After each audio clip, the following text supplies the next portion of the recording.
So I went from the men nodding their head to thinking the women are nodding their head and they all agree with my marketing idea. No, what would happen was they would get out of the meeting and they would all talk about all the reasons why, and nothing would get done.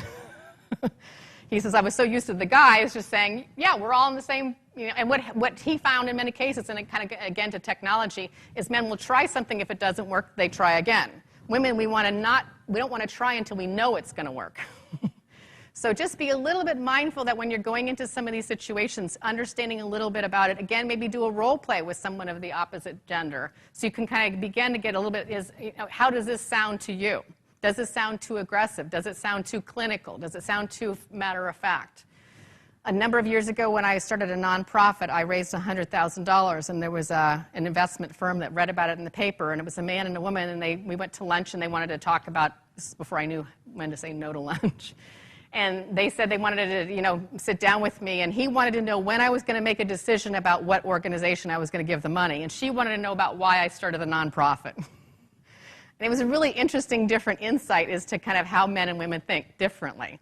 So again, it doesn't mean one's right or wrong. You just kind of want to have a little bit of a better understanding about some of those things to work with on that sort of gender thing.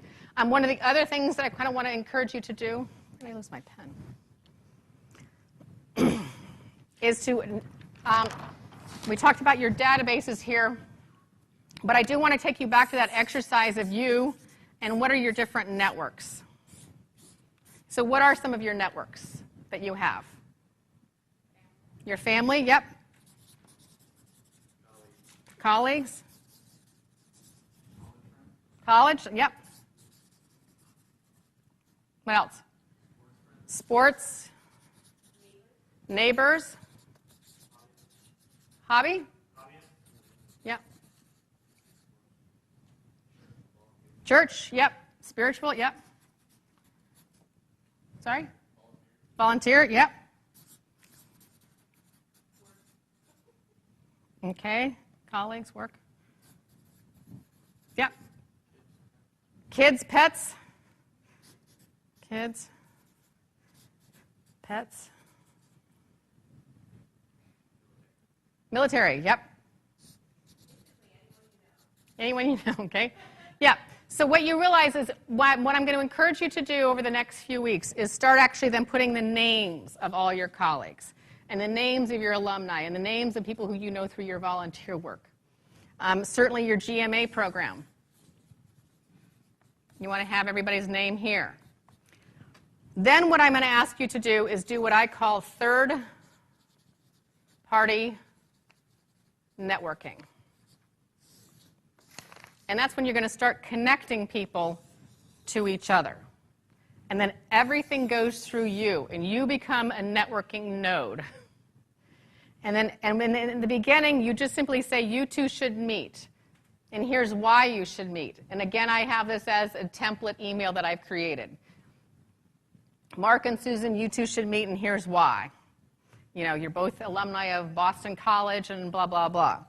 Then what I do is I assign it to one person. Mark, I'm going to ask you to take the lead. Would you please reach out to Susan and find a time to have a cup of coffee? When I used to do this, I thought, oh, they're all going to be so jazzed, and I would run into Mark a couple months later. I said, how was, your connection with Susan?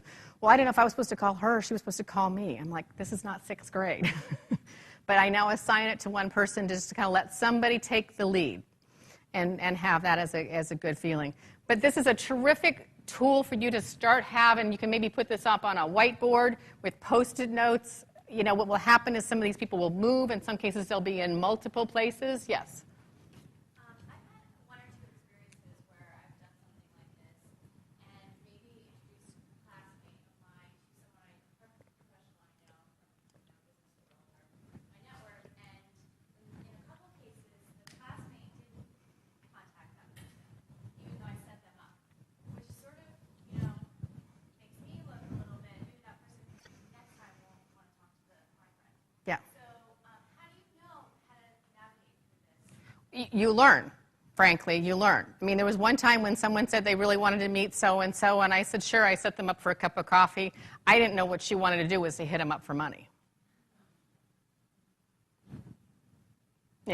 So I now know I mean, that's what's so much about the person who was actually going to get solicited, but it was really more about the person who did the soliciting. So, in some cases, you just kind of learn. Another thing you want to do is kind of say, you kind of get a sense of people who are willing to have their information shared. Not everybody is. And, so you get a little bit of a sense of who that is in some cases. Or in some cases, you kind of run interference. You go to your college person and you say, you know what, I really think you'd like to meet this person. Would you want to be set up for a meeting? Maybe I can tag along. You can get a little bit of sense for it. Your investment into that relationship will show the importance of those two parties to come together.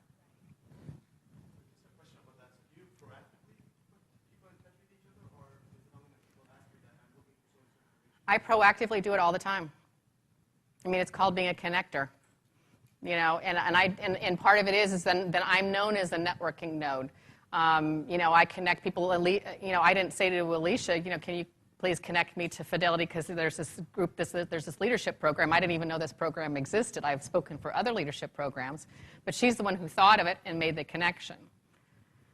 So in many cases, but it depends. This is very much of a case by case. This is not a one size fits all sort of a thing. But as you kind of get to know your network and you get to know different people, and part of it is in some cases people do know I'm specifically looking for something. And one of the challenges I'll encourage all of you is when you need something to articulate it. I can't read your mind. One of the exercises I've done, I don't know, we don't really have time for it, but is I like who in the room needs help. 9 times out of 10, someone's just trying to get wallpaper taken down, or they're trying to find, a job for their kid, or I'm trying to find a used iPhone because I want to learn how to play with the applications, but I'm stuck with a Verizon contract. So if anybody knows of a used iPhone, I'm your person. But none of you were saying, I think she needs an iPhone. I think she needs an iPhone. So you want to be able to articulate how you need help. And here's kind of a fun little, whatever you want to call it. It's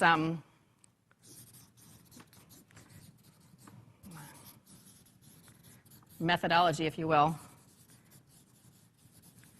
A number of years ago, I was in Texas, and there was a woman who stood up and she goes, I'm really looking for a gold bag for a black tie on Saturday night. And a whole bunch of people raised their hands, and I thought, well, we're in Dallas. The reality was she was specific, she was clear, and she let everyone in that room visualize what she needed. So are you helping people visualize what you need? You know what an iPhone looks like. You know what, wallpaper looks like. So you know what this is. And this is an interesting kind of methodology. Can somebody, if you say, I really want to meet senior executives at Fidelity, that's way too big. It's way too vague. What area? What industry? What in Boston, or do you want to meet them in, Dallas? So, if you can be really specific, and the more you can let your network know what you need and let your network know what you're available to do to help them out. Let them, maybe people in your network know you're in this program, maybe not. I mean, you should send an email out to your, your fan club from your GMA, the people who helped you get in here, and say, here's what I'm doing. When you get your assignment, here's where I'm going to be going. Do you know anybody in that city? Do you know anybody who can help me out? So, and this is where technology is absolutely fantastic. This is where Facebook, LinkedIn make it so much easier to network. In the dark days of, before this happened, a friend of mine sent a letter to all of us living in Boston saying he was moving to Atlanta. Could we join him at a bar here in Boston? And our assignment was to bring the names and phone numbers, this is pre-email day, of our friends in Atlanta that he could call when he got there. And then when he got down there, he called these people and said, meet me at such and such a bar. You know Diane and you know Susan. And he hosted a networking thing down there. It was brilliant. He built his network from everybody here in Boston of who our friends were in Atlanta.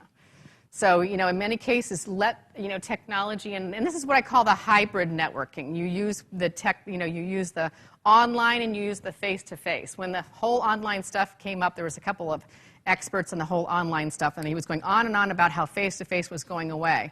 And I said, tell me why you like, I did my tell me why you like, online. He says, well, it's where I met my wife. And I said, well, how many wives do you need? 1, and 2, did you ever see each other face to face before you got married, or did you just make this decision online?